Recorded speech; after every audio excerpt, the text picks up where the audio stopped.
You're listening to the AFL Unlimited podcast, where we tackle all the hot topics in the AFL and bring you up to speed with everything you need to know in the football landscape. We'll take a look at this weekend's games and have some mixed discussion about what to expect.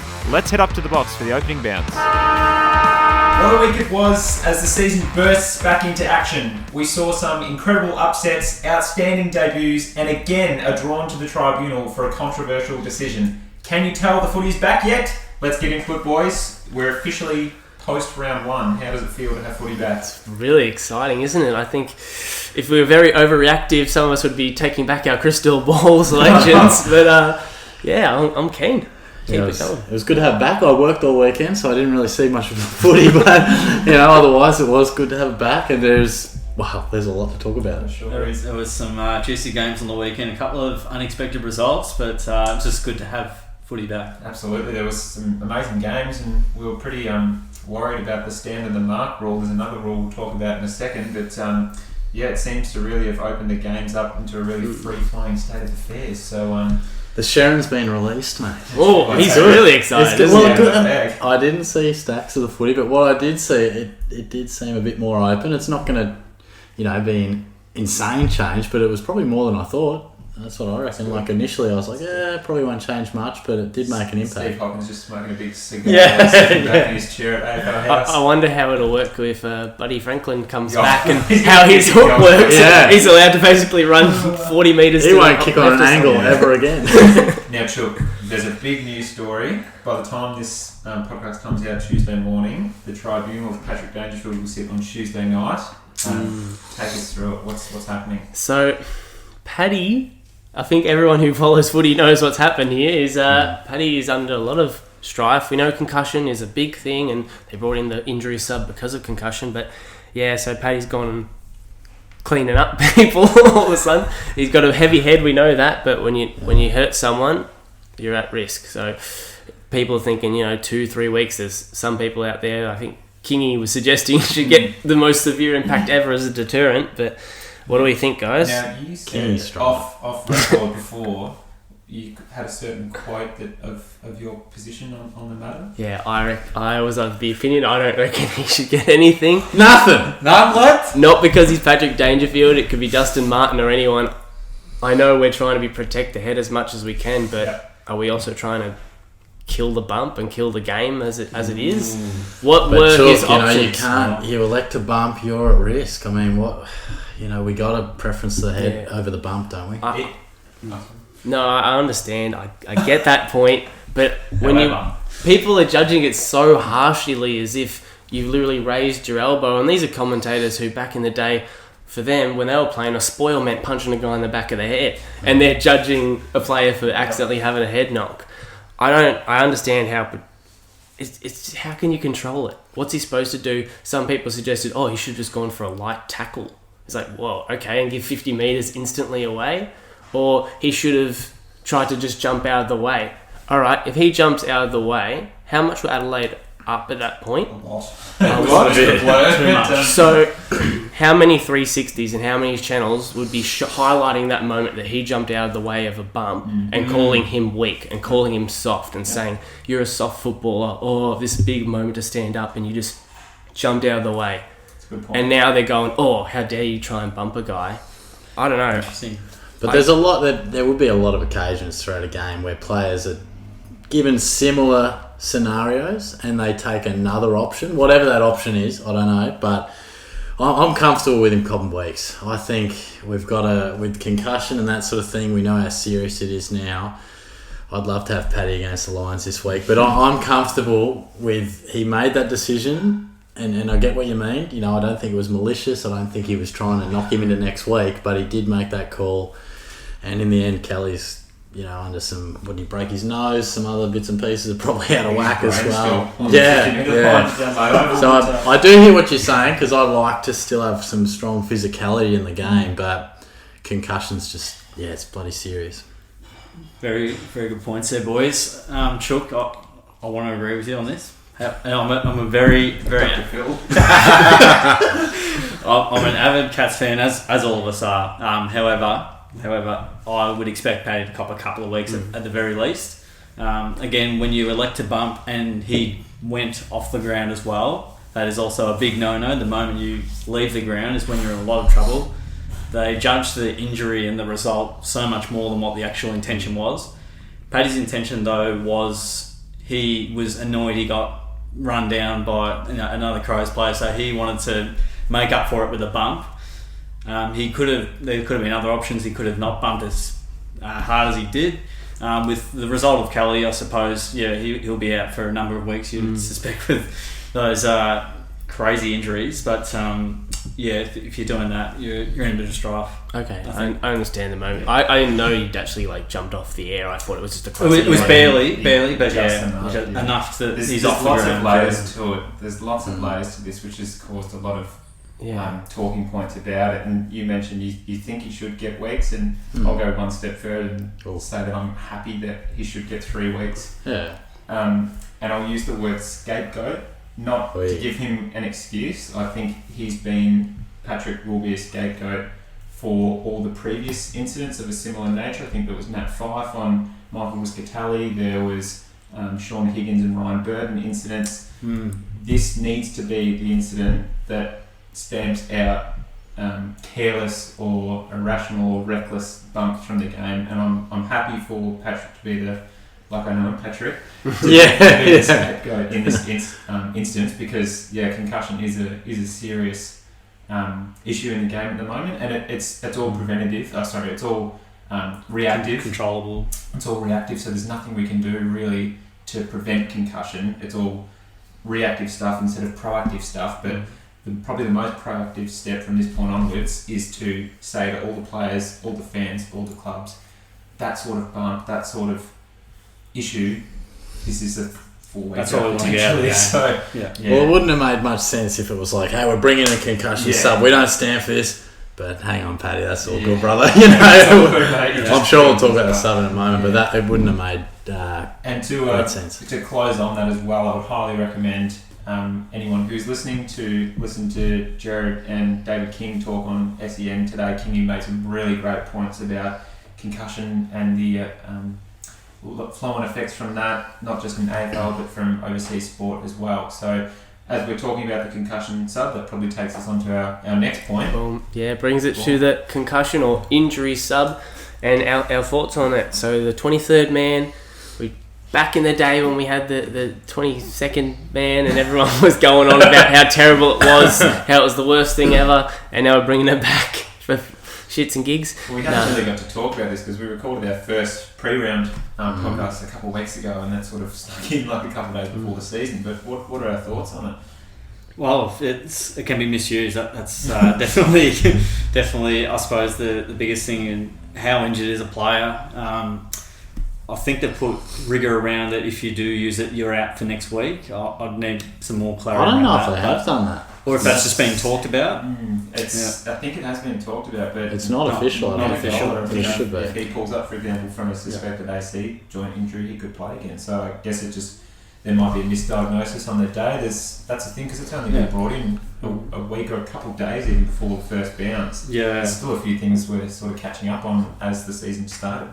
I probably had a lot of thought about it, and then a lot of conversations and discussions, and then just brought it in for the season. But I wonder if the Ablett situation and John Boston in the grand final sort of made them pull the trigger on that. Yeah, it's tricky because it leads into so many other subcategories of debutants being used as. I'll touch on that later. I'll leave that pretty brief and let you discuss that. But so why do we need it? I don't know. Why do we need it? I'm on the same boat there. I don't see the point of it. Like, I know some people would be up behind the idea of it makes it more likely that you're actually going to make a guy stay off if you've got concussion symptoms or something. But there's no way any medical person in the current state of the game is going to let someone come off who they think potentially is concussed. There's no way. They risk losing their medical license, their career, everything. I wouldn't think that that's an incentive for why you need a 23rd man. I really don't see anything. What happens if there's 2 injuries? Oh, so we should have 24th, 25th man, because we should have the whole 40-man squads available in case someone gets injured. That's what I've been thinking. I've been sort of going on that line as well. I was like, where do you draw the line? Is probably Yeah, my biggest question. And it's just the way football's played. What's to stop me from going? I know there's rules in place for me going, calf's a bit tight. I might not be able to play. How about we bring on this fresh set of legs for the last quarter? Yeah. Can we miss And I think the fact it's a concussion sub, if you want to go about that, because I believe a third-party medical person makes that call from the AFL. Okay. Yeah. I believe. I think the club doctor makes the call, but then there is an AFL. There is an representative AFL, at each game which has to tick it off. So some might argue that it's taken out of the club's hands, but like Chook said, the inference to that is that club doctors aren't going to do their job right. Yeah. So if you really need the concussion sub, or if you feel that helps in some way, okay. But then the flow on was like you said with Ablett and Vlosten. Does he need an injury sub? And that's just open for exploitation. So I think if you're going to have both of these, which is amazing because we seem to forget how much we hated the sub back when it was in. But I think it either needs to be, if you are subbed out of the game, it's a 12-day injury. Regardless of whether you pull up okay, it is a 12-day injury once you go off. You cannot play the next week. And Kingy floated an interesting idea, is once a sub is made, the opposition then gets the opportunity to use its sub, which is an interesting angle. I don't know if I agree with it or not, but yeah. It doesn't feel right. Injuries are unfortunately part of the game. Like you go back to so many grand finals, this player was off in the last quarter. Imagine if you go back and rewrite that history and you'd be changing grand final results based on fresh players coming in the last quarter and Wayne Harms comes on in the last quarter and I don't know, stops 10 goals or something, I don't know, but it's just a war of attrition, it's strange. I think the concussion sub would have been perfect. The injury sub, I can see how it's going to be exploited, and Bartel was even sort of laughing about it in the Giants game when it was like pouring down rain, Giants and Saints. It'd be a great day for a big tall player to pull up with hamstring tightness. It's just that thread. It's just going to get exploited. But I guess it's hopefully hasn't had too much of an effect in the first round. So hopefully it doesn't cause. Hopefully it's not too bad at all. Yeah. Just on that bit, I wouldn't have been supportive if it was purely concussion because I see what's the difference between this guy's concussed, but on the opposition team guy does his ACL. They're both disadvantaged. Yeah. This team gets to bring someone on and help them win a game against an undermanned team. I think the injury it was either all or nothing, and I'm leaning towards nothing. And it's really still a reactive precaution as well. A proactive precaution, for example, would be making all players wear helmets, which would be really proactive. And we know that helmets don't stop concussion, but they certainly stop head knocks and your brain rattling around in your skull, as a good man Watson has informed us. So. Which will never happen, for the record. But I know what you mean. Yeah. I think from a pro's point of view, a lot of it's been discussed around players getting opportunities and that otherwise wouldn't. Doesn't mean I agree with it, but I think that's coming from the other side. It doesn't seem to be a lot of what problem are we actually solving here. Yeah, and there'll be times when someone does their hammy in the first quarter, and in the third quarter, someone has a head knock and has concussion. So we brought in for concussion, but what are we doing here? Like you said, do we just have a lineup at the door of players who can walk in just to make sure at all times it's 22? We've used up all 40. Someone in the stands want to come out. Yeah, exactly. Wayne Carey want to come down from the box and just chuck Tiz in the forward pocket. Yeah, I'll have a few snags. Now, one last little bit of news. Just while we've been rolling through injuries and topics, Matty Rao. He's come back from shoulder. We're not sure the exact extent yet of the injury, but he's gone and done his knee potentially now. So it's really upsetting. A bright spark. I think he's probably the biggest promising star we've probably ever seen in terms of he played 5 games of footy technically and got 3 best on grounds. It's just devastating to see another injury come, especially even though it's unrelated. It's still quite upsetting. We certainly wish the best to Matthew. Now, Tyson, I wish the best for you as well as you try your best to take us through the first review. We're going to do things a little bit differently this year. Each of us are going to go through one game that we select, go a little bit more in depth on one game each, and then we'll gloss over some of the less important results. But Tiz, take us away for the first game. All right, well, probably the upset of the year, and it may stay upset of the year, depending on how Adelaide go and Geelong go, but I'll give it away there. Geelong, Adelaide Oval.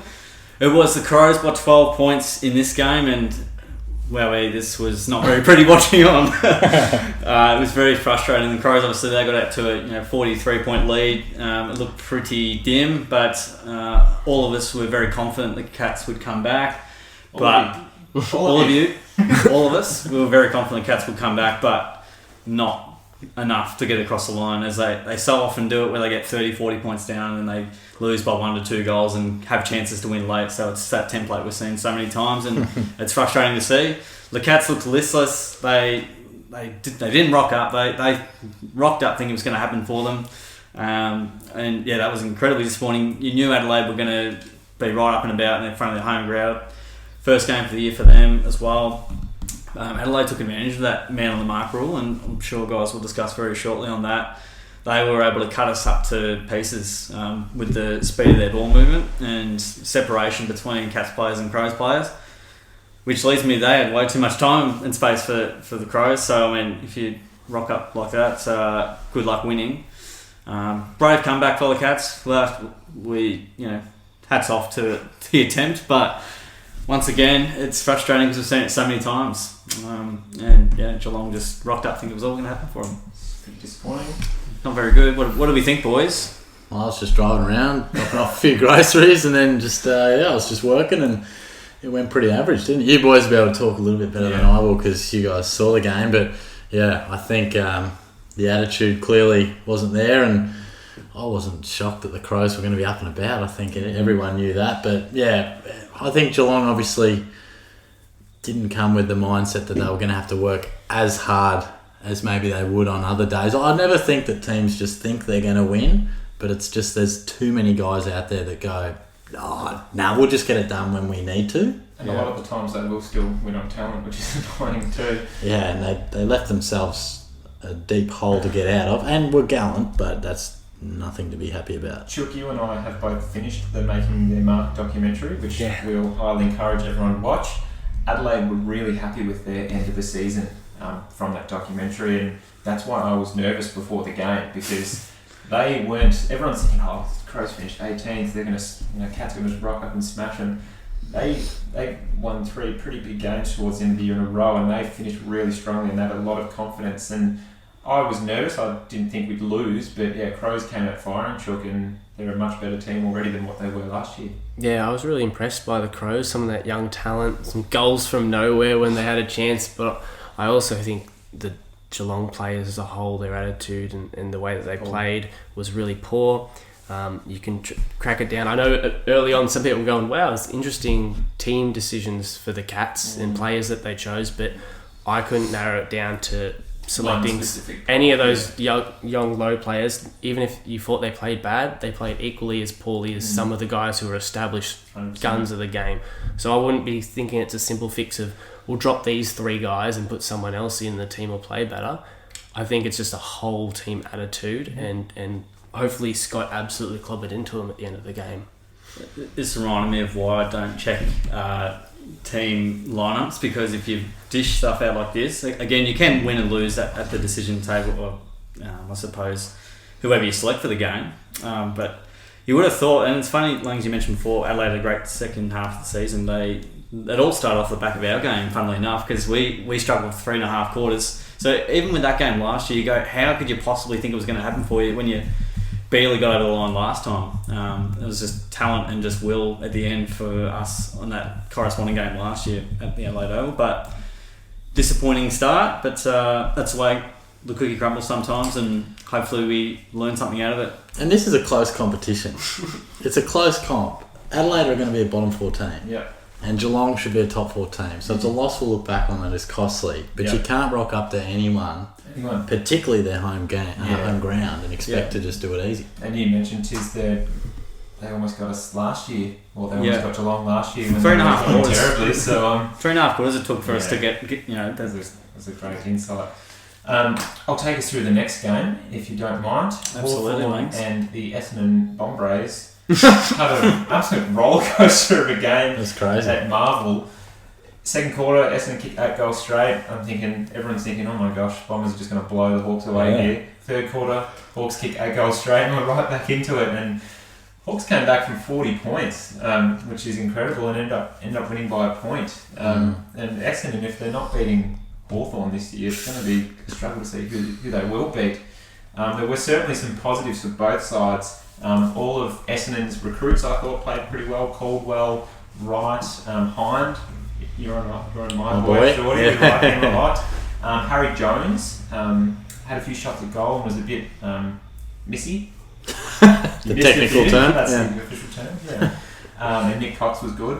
Somehow got off with the $2,000 fine for nearly killing a Hawthorn player. It was a crazy bump. But Brockman, I like the look of him for Hawthorn. He reminded me of Isaac Rankin with a couple of the goals he kicked. He didn't get a lot of it, but kicked 2 goals on debut.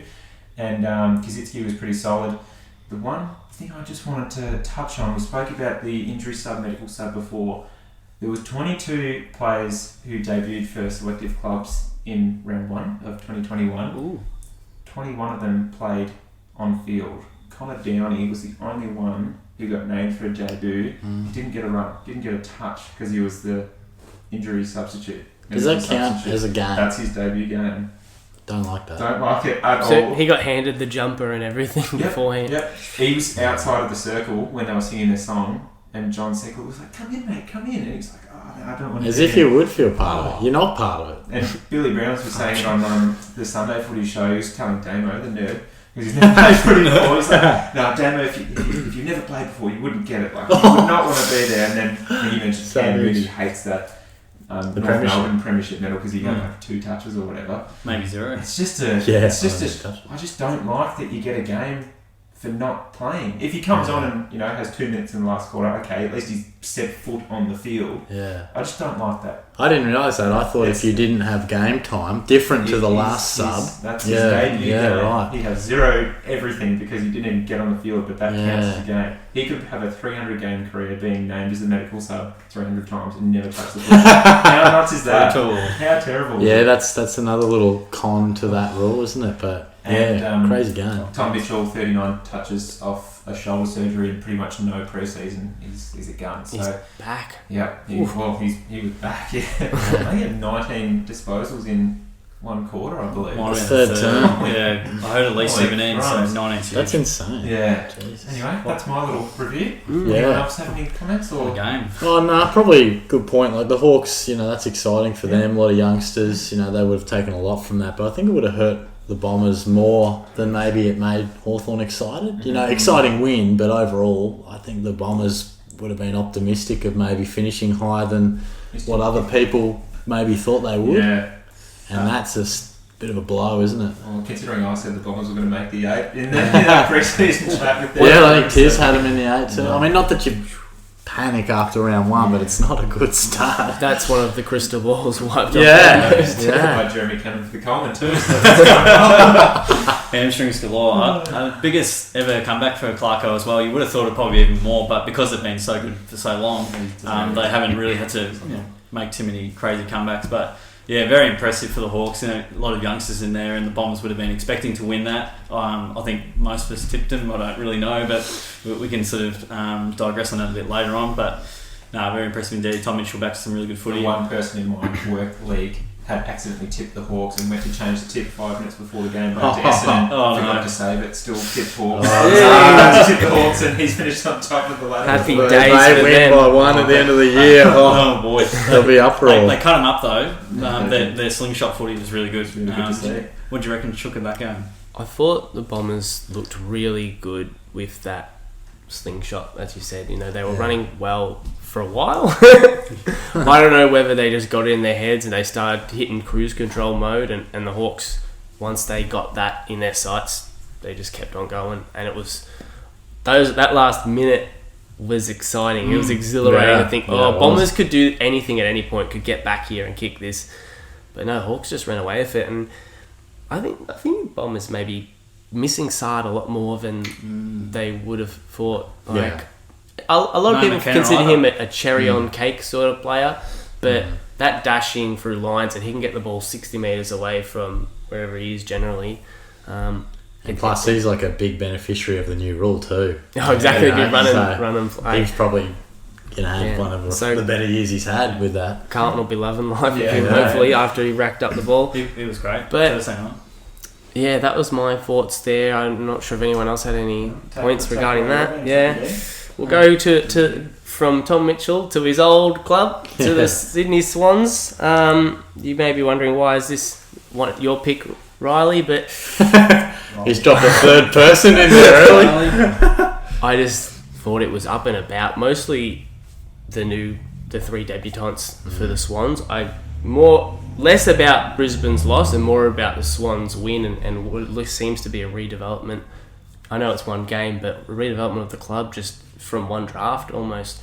The one you wouldn't have picked, really, Errol Goulden, wouldn't have even known his name before round one. The second Errol in history. Has come out and absolutely played a blinder. He kicked 3 goals and he had 3 assists as well. And the key thing about this is these guys weren't just getting on the end of a few, as you do sometimes when a debutant kicks a few goals, you get excited, then you find out they got like the ball handed to them a few times. They kicked him inside the goal. But no, he assisted 3 times himself, kicked 3 great goals. Logan McDonald, pick number 4, who arguably could have been pick 1, I think we discussed. 3 goals as well. Beautiful Roosted set a shot. beautiful one from 50, I think, in the first quarter.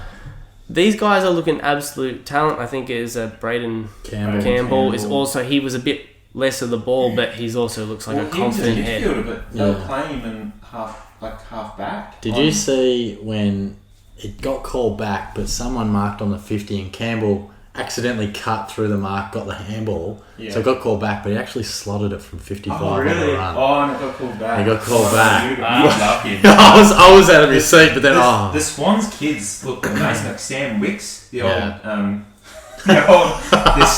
the serial stabber from last year with his metal studs. Jay Ollie Florence still young. Isaac Heaney still under 25. Blakey. Blakey was galloping down the wing. How about that Mills midfield action? Absolutely racked it up and looking really impressive in one there. game. The Swans have gone from okay last year to like wow, they could just have this awesome team of young guns for the next 5 years. And the fact with the Swans is something I noticed.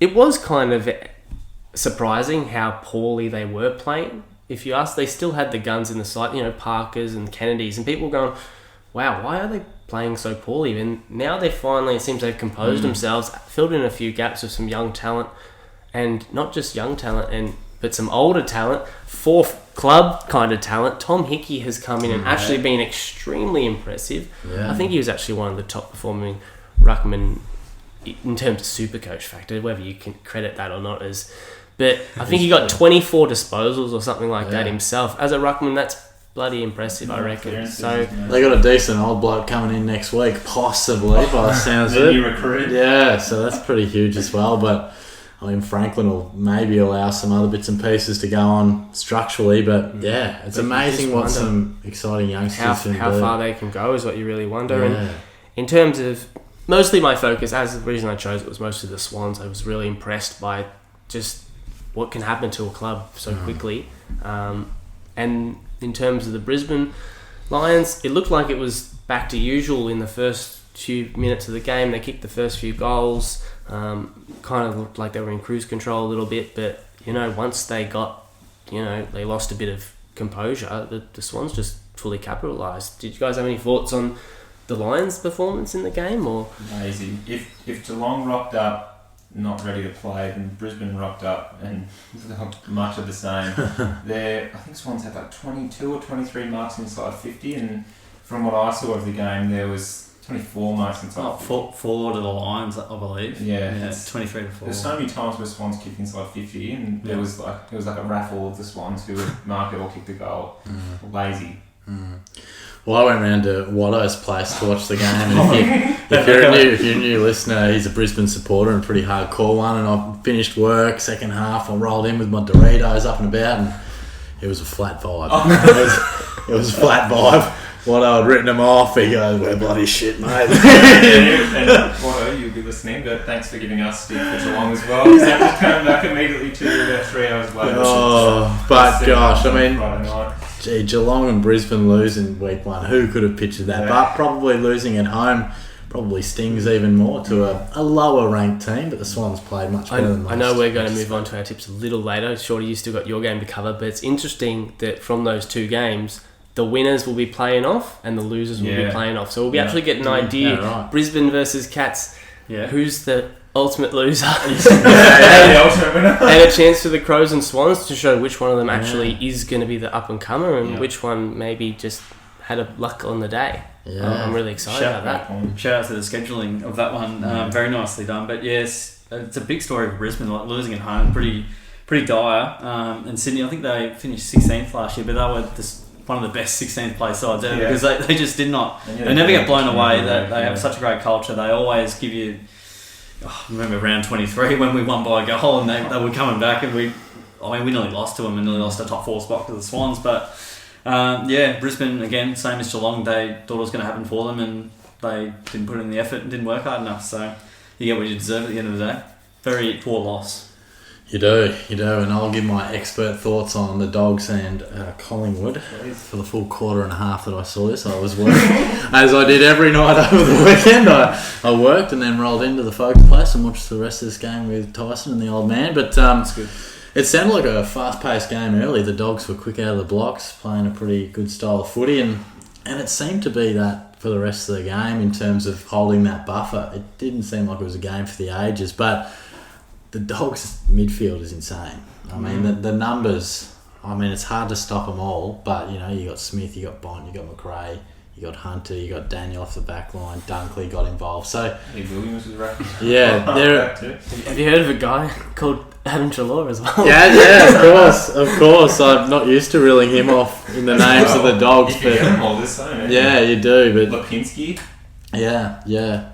And it was nice to see Treloar have some impact. It wasn't his best game of all time, but massive build up to the game for him personally, and would have been happy to not only get it done with but get the 4 points and some nice moments after the game in terms of embracing with some Collingwood players as well. So, but I think the Dogs probably executed how we thought and just did what they needed to do after a good start. I think there's probably more question marks around Collingwood, and again, their ability to score is an issue continually, and I think that's something they're going to have to fix, as well as a midfield that's just probably not as good as it once was. People kept saying during the week the Pies really looked like they could use Stevenson, Treloar and Phillips or whoever they got rid of. From all for Grundy.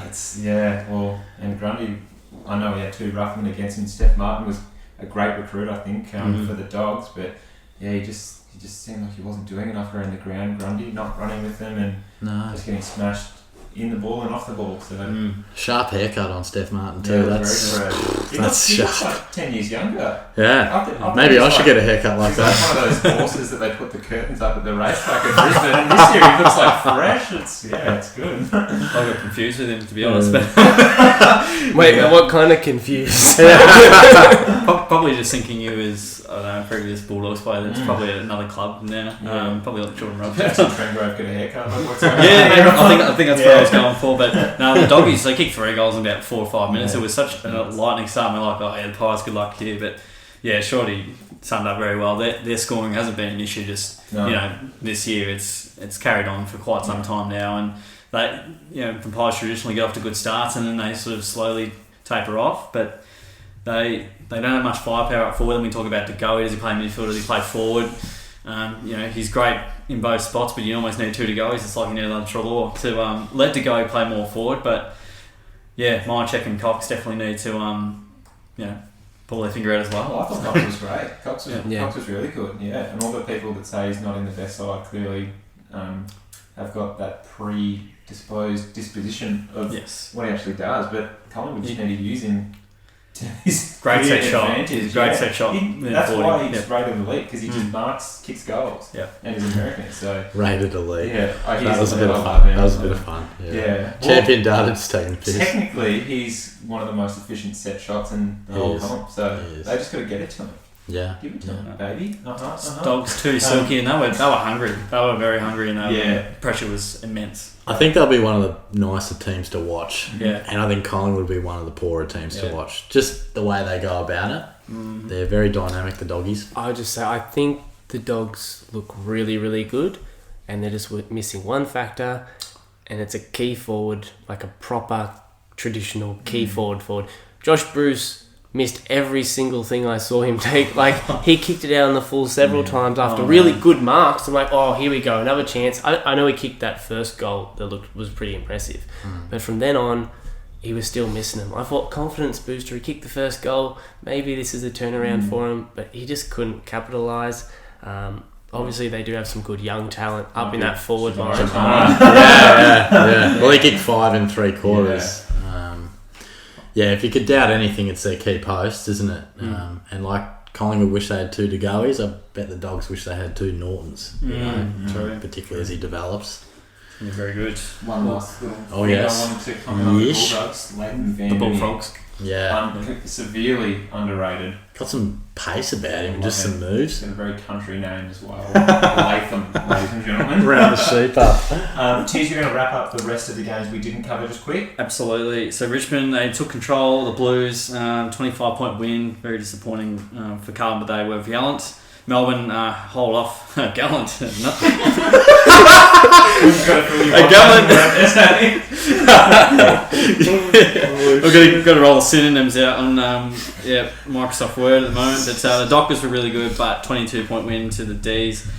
52-point drubbing from Port Adelaide against North, so very disappointing there. But as expected, GWS not ruthless enough against the Saints, and they went down by 8 points on their home deck too. Incredibly dour for them. The Eagles, they were up against a very brave Suns outfit. They surmount a brave Suns outfit by 25 points. So that is a bit of a wrap-up of the round there, guys. I could have almost argued Saints and Giants could have been one of the top games. I just really didn't see much of it. It agreed. I didn't see a minute. Pretty sloppy though, but it was pretty... Big win for the Saints. Yeah. Big win. Huge. They'll be very happy with that and gives them finals chances and all sorts of things. Finals chances up for round 1. Absolutely. Going into next week, we'll whip out our tips quickly. What are we whipping out? Tips. AFL Unlimited is now rated M. 15 plus. Just the tip? Just the tips. And then we'll have a little bit of fun after that with a bit of something different to finish off. It'll be different, alright, by the sounds of it. As we go into the little ESPN Footy Tips app, Richmond... Oh no, that was last week. Richmond have Hawthorn. While we're talking about Richmond, I think we're all safe to assume that we're going Richmond there. You just wanted to start on Sunday? Yeah, well, I mucked up and said Richmond first. I was going to say we've got the... in the Google Doc, yes. Yep, okay. Take it away. Thank you very much. Collingwood at the MCG. I'm leaning towards the Blues on this occasion. Yep. So Blues for me also. I will be going with Carlton as well. Carlton it is, guys. 3-on-1. Geelong and Brisbane at GMHBA. I think the Cats at home and don't lose 2 in a row very often, although we just have. So there we go. Copy that. Yeah, Big massive response. game. Big response. We'll be going, and I'm going the Cats. No Menegola, no Dangerfield, no Cameron. Menegola wants to play. Oh, okay. Just like a day. Lex is a doctor. I'll be going the Cats. Nice. Just out of sheer determination. Are you going as well? I won't be going to the game, I don't think, no. Okay. Well, I'll just cry at home if we lose. well, we better win. Sydney have Adelaide, the SCG. I think Sydney home ground. It's going to be a very close game though. Very close last time they played. The Swans for me. The Sydney Swans. Yep, likewise. Yeah, it's an exciting game we fought. I'll go Swans as well. Got that Adelaide. Port Adelaide have the Bombers. Adelaide Oval. I think it'd be pretty comfortable. Port Adelaide win. Home ground, Essendon. See how we go. Yep, Port for me also. When was the last time Port weren't on top of the ladder in terms of home and away? So I'll be going Port. Port Adelaide. Surprise, surprise. Port Adelaide. St Kilda. Melbourne. This one's at Marvel. I think, the Saints love the Marvel Stadium. love the Etihad. Yeah, I think really good win last week. I think they'll keep going on. Melbourne. Yep, St Kilda. Yeah, St Kilda. You love the Saints. I'm not sure we'll get too many differences here. Yeah. Gold Coast and North Melbourne. I'm going to guess that's a Gold Coast home ground. Gold Coast. I reckon they'll win their home deck. North aren't travelling super well and don't expect to travel super well. Gold Coast, have a habit of beating North, so... Nearly beat the Eagles. And should do at home. Yes. Gold Coast. Well, dude. Hawthorn have Richmond at the MCG. Tigers lost to them last time, so I don't think it'll happen this time. They love the G and they're a great side, and Hawthorn probably won't be a great side this year. So Tigers for me too. Would love some more upsets to continue this week. We'll probably look at this round 2 next week and be like, oh my god, we've got all this wrong again. But Well, I thought last week was relatively simple, but I thought I was getting 7 at least, but no, I'm going the Tigers. Tigers. I think we're all going the same way at the moment. Chook just changed his mind at the last minute. He's like, oh, he's going to go to the Hawks. The Western Bulldogs, they had the Eagles at Marvel. I like the way the Dogs went about it, and the Eagles were a bit sloppy. And the Dogs' Marvel Stadium record is pretty good, and they're going to be a really good side this year. Dogs. Yeah, this is probably the closest game. Ooh. This will be tough, but yeah, Dogs for me. Yeah, this one or Thursday night's game was the toughest, but yeah, I'll go the Dogs for sure. I'll be going the Doggies as well. They were just too impressive. They were. Fremantle at GWS, this might split a couple of opinions. This is an Optus. So I've gone on the Dockers. They're very brave. They've probably lost 12 key posts, but I think Fremantle at home, but Giants will be a very close game. Giants have to win. They've got to win. I've tipped them. It just Wowee. Freo got too many injuries. Giants weren't poor on the weekend, and Saints were very good. But yeah, Freo's got too many injuries for mine. Yeah, very interesting one and very tough to pick. I am going the Dockers though. I think they're a bit of a side on the up. Yes. And the Giants have been very disappointed with last week. Let's see. Langers is saying we're going to be splitting down the middle, but I do have the confidence in the Dockers, and that's the team I'm going to go. You may wonder why you're doing random bullshit calls, right, Chuka? But the fact of the matter is I'm leading the tipping. I got the exact margin last week, so I'm going to stick by the gut. If Revolt missed that goal, Short and I would have been happy as low because we both went 19 points. But nicely done there, Chuck. Yeah, we'll see how that goes next week and review that. So, Speaking of things might go, we're going to try something a little bit different I'm here. interested to see how this goes. So previously we would have had a bit of a topic and talk about all sorts of things, but we're going to go a bit different this year, and we're going to throw a bit of a game in here, and let's see how this goes on the run. I've got 6 players in front of me, and what we're going to do, we're going to change it up each week, and we'll change up who hosts each week. But today I'll take the reins. I'll take the reins, and you might have heard it on some radio stations, but it's a bit of a nearest to the pin in terms of games played on this occasion. Just announced that we're copying someone else, Shorty. I just don't know if it's an exact copy, but it's pretty close. He's giving credit where it's due. So I've got 6 players in front of me. All of them won Mark of the Year at certain stages. And what we're going to do is I'm going to say their name. We're all in the inbox, so you boys are going to inbox me, actually. You're going to inbox me. Message Short directly. Yeah, directly sneak into my DMs. Okay. And so I'm going to say a random player. Let's say, Joel Selwood, for example. You guys all guess your thing. Great. And what I'm going to do is then tally up how far you were off. I've got my calculator in front of me, and we're just going to do 6 players and see who is the nearest to the pin. So how Of the guessing, year? Guessing the year they took Mark of the Year. No. Oh, Games okay. played.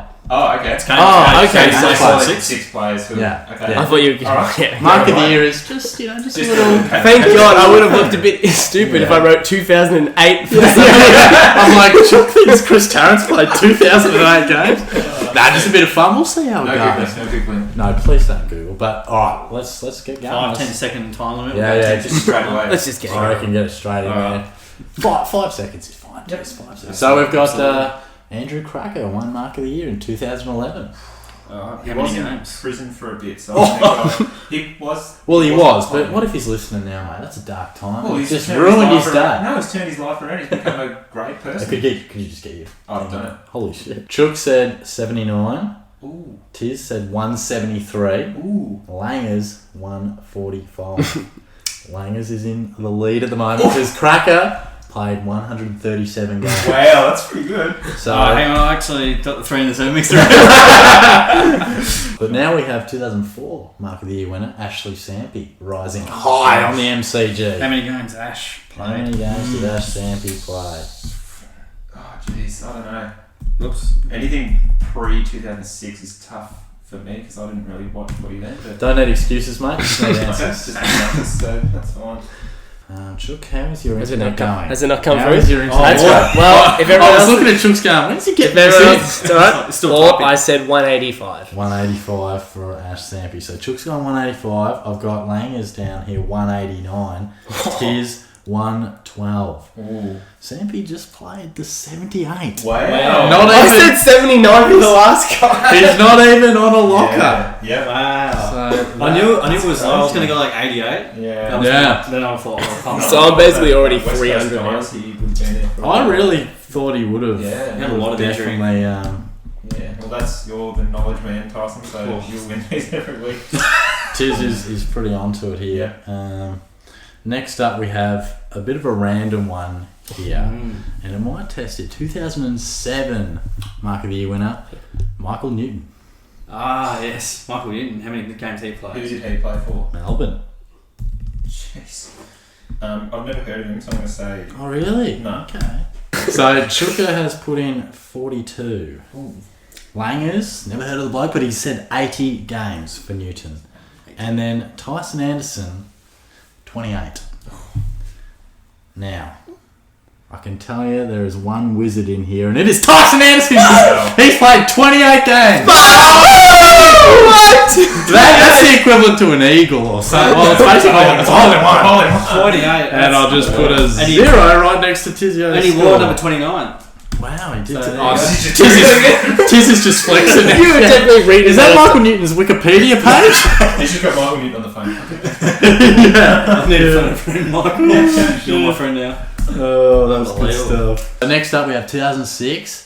Won the car on this occasion, but lost his license. So couldn't find it.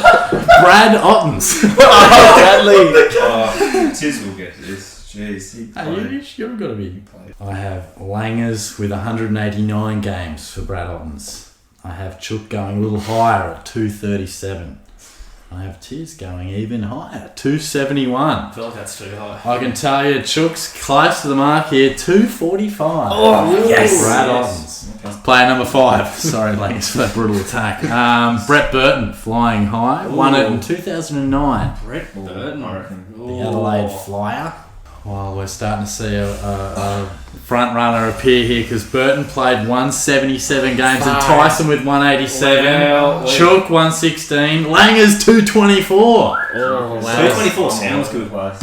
Yeah, so very I 177. feel like Brett Burton's old and he would have played a lot of games, but Yeah. Well, Chris Tarrant, ladies and gentlemen. Chris Tarrant. Chris Tarrant. All right, Chris Tarrant played 268. Actually, never mind. Let me just... So Chooka's double up is a little bit off the mark there, but some pretty good stuff. Langers 221, it's not bad. pretty handy, and Tiz had 210. Okay, so I've got a little bit, but Tiz Yeah, has well, clearly yeah. won, so All right, so I think we might have a reasonable idea of who got the chockies there because Tiz did nail the hole in one there with Michael Newton, and he is the winner of the game show. come on!